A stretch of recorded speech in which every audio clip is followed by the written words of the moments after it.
Bon, j'ai refait des tests avec le liquide de masquage pour l'acrylique, car je veux un résultat net et propre, ce qui n'était pas le cas pour mon dernier test.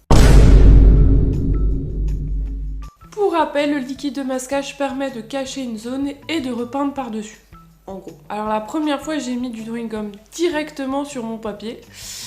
Spoiler, ça a pas marché, ça a arraché mon papier.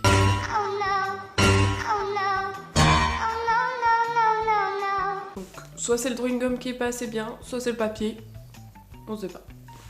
Enfin, je sais pas. Donc la deuxième fois, j'ai mis une sous-couche de peinture avant pour isoler mon papier. Spoiler, ça a mieux marché, mais c'était pas encore ça. J'avais plein d'irrégularités au niveau du trait et c'est pas ce que je veux. Je me suis dit que c'était peut-être le liquide qui n'était pas bon, car normalement le drawing gum c'est plus pensé pour l'aquarelle et les encres, tout ce qui est technique liquide.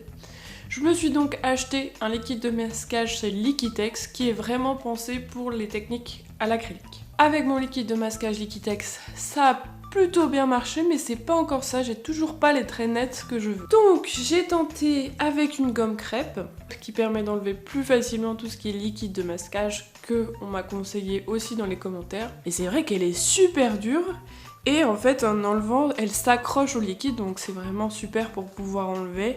Et elle permet aussi d'enlever les petits résidus que nous on voit pas. À certains endroits j'ai réussi à avoir un trait un peu propre et net comme je voulais, mais dans la globalité j'ai toujours pas le résultat que je veux. Donc on va retenter sur de la toile. Je me dis que ce sera peut-être plus facile d'enlever sur un support toilé que sur de papier. Allez, on retente. Ciao!